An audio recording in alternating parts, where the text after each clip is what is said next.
Hola a todos, a todas y a todes. El 12 de octubre se conmemora el Día del Respeto por la Diversidad Cultural y hasta hace poco, muy poco, lo conocíamos como el Día de la Raza.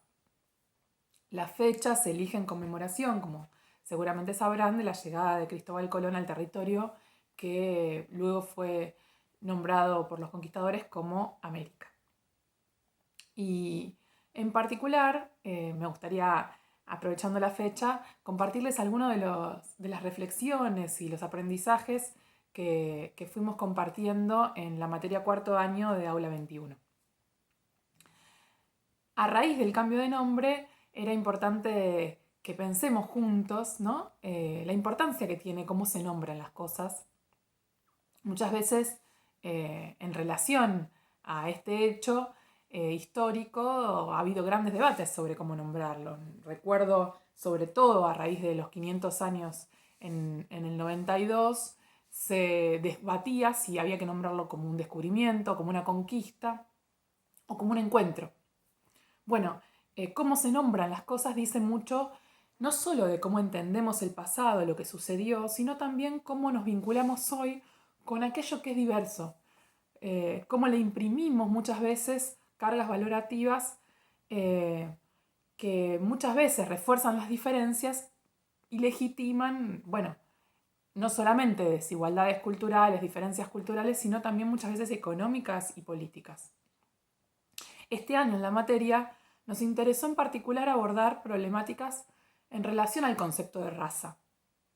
En particular este año nos sentimos conmovidos por la fuerza que tomó el movimiento Black Lives Matter en Estados Unidos, pero luego se extendió en todo el mundo frente al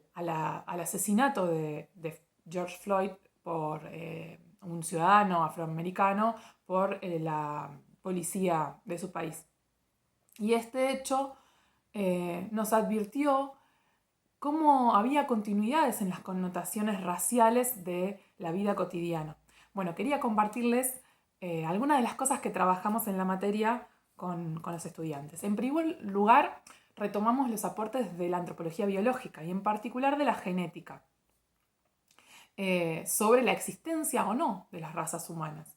Bueno, los investigadores, en particular aquellos que han completado el análisis, en realidad es un análisis que recién arranca, pero han completado la secuenciación del genoma humano, reconfirmaron la idea de que el concepto de raza es más un concepto social que científico, es decir, que las diferencias fenotípicas, los rasgos que muchas veces se resaltan en la vida cotidiana por estar muy saltones a la vista, digamos, los colores de piel, de ojos, el tipo de pelo, en realidad muestran rasgos diferenciales que son más productos de procesos de adaptación al medio ambiente que algo que tenga un gran impacto genético. Es decir, analizando el ADN, lo que descubrimos es que ese tipo de rasgos fenotípicos tiene un impacto muy menor en la diferenciación genética y implica muy pocos genes que no superan el 0,01% de nuestra carga genética. Y esto tiene que ver porque la especie humana, el Homo sapiens sapiens en particular, tiene en realidad muy pocos años de historia. Parecen muchos, entre 200 y 100.000 años. No hay una claridad por las características de las técnicas hoy de datación científica, pero cerca de este periodo fue el que una pequeña tribu en la zona africana se desarrolló, emigró de África y se extendió a todo el planeta Tierra. Bueno, en ese lapso de tiempo es muy poco tiempo para que se desarrollara una diferenciación racial. Pero sin embargo seguimos usando el concepto de raza. Y se justifican muchas desigualdades, como decía, como sucede en Estados Unidos, y esto se debe al fuerte arraigo que tuvo este concepto en el mundo humano, en el mundo durante mucho tiempo. Incluso en la conquista de los territorios se motorizaron estas clasificaciones humanas, bueno, primero como castas durante la etapa colonial y luego en una etapa más moderna aparecieron estas ideas fuertemente raciales. Y el impulso se dio sobre todo a partir del desarrollo de algunas corrientes pseudocientíficas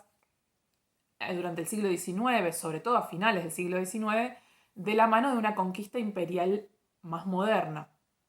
Se desarrollaron muchas de estas teorías, fue en los albores de la Revolución Industrial, de la confianza muy fuerte positivista en la ciencia, y esto se tradujo, entre otras cosas, por ejemplo, en intentos de clasificar, de desentrañar mediante la medición física muchas cuestiones. Por ejemplo, la criminología, ¿no? Había todo un desarrollo de mediciones físicas y aquellos rasgos que no eran típicamente europeos eran asociados con diferentes patologías. En Argentina, por ejemplo, hubo un alemán antropólogo muy importante y médico que se llamaba Lehmann Nietzsche, que fue además director del Museo de Ciencias Naturales de La Plata, que realizó, por ejemplo, muchas mediciones físicas a indígenas que habían sido cautivos por el Estado a partir de lo que se nombró como la conquista del desierto, y esa conquista que había hecho el Estado del territorio patagónico tuvo, entre otras cosas, además de lo que las comunidades hoy denuncian como un gran genocidio silenciado, además de muchas muertes, tuvo muchos cautivos. Y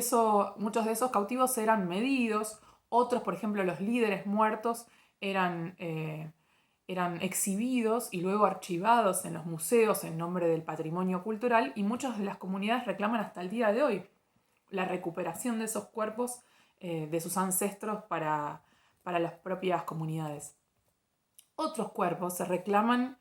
recientemente en relación a un fenómeno que reflexionamos en la materia porque nos resultó muy significativo y también generó mucho interés en los estudiantes, que fue la cuestión de los zoológicos humanos. En la actualidad hay varios litigios internacionales de comunidades del sur, tanto de América, de Argentina como de Chile, que reclaman la recuperación de cuerpos que hoy están archivados en museos europeos y en archivos europeos, que fueron en su momento secuestrados y vendidos a Europa para integrar estas exhibiciones públicas. Desde el siglo XVIII, sobre todo, se empezaron a aparecer los zoológicos, los jardines zoológicos, o lo que en ese momento se llamaban las casas de fieras, donde se exhibían los grandes botines naturales de las conquistas coloniales, primero por los reinos y después por los estados más modernos. Y esas exhibiciones muchas veces eran estatales, otras veces eran privadas, propias de la iniciativa de grandes empresarios comerciales, aventureros que se adentraban en esos territorios exóticos y que capturaban animales y también seres humanos para exponerlos y hacer negocios recorriendo Europa. Y esto se volvió muy común durante el siglo XIX y principios del siglo XX. Pero no era algo novedoso, ya Cristóbal Colón entre 1447 y 1506 había llevado, por ejemplo, cautivos indígenas americanos para que fueran contemplados por los reyes católicos, y esto volvió con mucha fuerza, sobre todo a partir de la conquista moderna. Por ejemplo, a principios del siglo XIX a Londres fueron exhibidos en público esclavas negras de etnias nómades que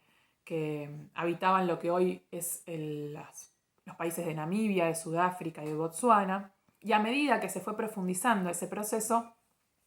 esa política imperialista sobre los territorios coloniales, estas exhibiciones se hicieron cada vez más espectaculares, más enormes, más oficiales. En particular, trabajamos, por ejemplo, el caso del Jardín de Aclimatación de París, que desde 1877, además de exhibir animales, empezó a exhibir seres humanos pertenecientes a todas aquellas razas que se consideraban inferiores, como las tribus africanas y también indios americanos. En la materia en particular trabajamos un documental que les recomiendo que vean, que es el documental Cafayate, Zoológicos Humanos. Ese documental muestra cómo en 1881 se organiza una expedición privada, sobre todo en la zona de Tierra del Fuego y también de Chile, donde se capturan a 11 indígenas fueguinos, entre los que había hombres, mujeres y niños, de una tribu Cahuéscar, que es una tribu nómade que vive en la zona de Patagonia y Tierra del Fuego, sobre todo vivía recorriendo los canales en canoas, y ellos fueron exhibidos en París, luego en el Jardín de Aclimatación, luego recorrieron diferentes países y ciudades de Alemania, de Suiza, hasta que tuvieron que suspender la gira porque empezó a generarse un fenómeno de muertes generalizadas del grupo, sobre todo por las condiciones de salubridad. Los sobrevivientes fueron enviados de nuevo a América y durante el viaje fallecieron más. Al final simplemente lograron volver 4 de aquellos que habían sido secuestrados para ser exhibidos en Europa, y esto quedó en la memoria colectiva de las comunidades y empezaron a encontrar en los registros de archivos de Alemania en particular grandes restos de tanto físicos como materiales culturales de las pertenencias de esta comitiva. Y uno podría decir que después de eso, de esas muertes generalizadas, se frenaron las exhibiciones, pero no, muy por el contrario, siguieron las exhibiciones humanas, el impulso imperial durante el siglo XX, que terminó desencadenando lo que conocemos como las guerras mundiales e incluso grandes atrocidades en nombre del racismo, por poner un ejemplo, el Holocausto judío. El jardín de aclimatación de París se mantuvo hasta 1912, exhibiendo zulúes extraídos de Sudáfrica, indos mapuches de Chile, de Argentina, bosquimanos de Namibia, de Zimbabue, de Zambia, de Sudáfrica, de Angola, lapones de Escandinavia, indios Selknam de Tierra del Fuego, entre muchos otros. Y empezó a entrar en decadencia no tanto por una cuestión de crítica social, sino más que nada porque empezó a tener éxito el cine, la llegada de los medios audiovisuales y empezaron a volverse más atractivos en términos propagandísticos estatales y también de negocio empresarial que las exhibiciones públicas. El último ejemplo que quiero dar, y no me quiero extender, pero me pareció muy importante, es el de los Juegos Olímpicos, los terceros Juegos Olímpicos en 1904. Son muy recordados porque allí se entregaron las primeras medallas de oro, de plata, de bronce que son conocidas hasta el día de hoy, pero también debería ser conocido porque en simultáneo en esos Juegos Olímpicos sucedieron unos juegos en los que participaban solamente las razas consideradas inferiores. Y esos juegos paralelos se inauguraron con un desfile que tenía el lema del Día Antropológico, donde pudieron verse desfilar como un despliegue de estas razas inferiores a pigmeos, a indios sioux, a patagones, que eran dirigidos por grupos científicos de antropólogos que constataban y mostraban la superioridad de la raza blanca frente a todas estas clasificaciones de inferioridad. Y esto es muy importante porque la antropología ha hecho una profunda crítica de sus orígenes. Es una ciencia que se funda muy subsidiaria de las políticas imperialistas. Los antropólogos en general eran funcionarios de Estado que se ocupaban de estudiar, de asesorar a la conquista para perfeccionar las políticas coloniales.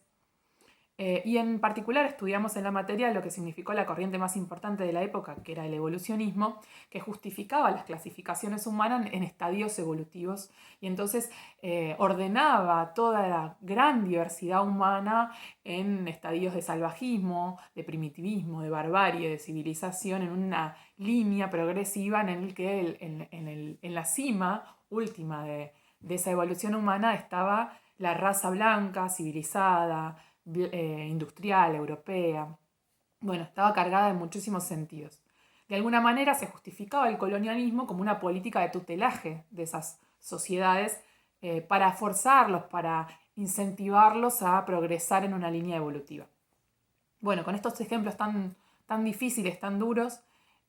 a los que podemos pensar otros, buscamos en la materia y en aula reflexionar sobre el rol que puedan tener los científicos y la ciencia en la justificación o cuestionamiento de esas atrocidades, muchas veces movidas no solo por prejuicios culturales, también por intereses económicos y políticos, pero también quisimos balancear los cambios y las continuidades hasta el presente, reflexionar sobre el valor de la rigurosidad científica, el valor del respeto y el reconocimiento a la maravillosa, enorme riqueza y diversidad cultural humana. Buscamos en este día que esta reflexión nos sirva para recordar el pasado, pero también para construir una sociedad que no tenga ningún condicionamiento cultural, ni económico, ni político que limite las posibilidades de desarrollar al conjunto de la humanidad en todas sus potencialidades tan diversas. Les mando un saludo a todos, a todas y a todes en este día.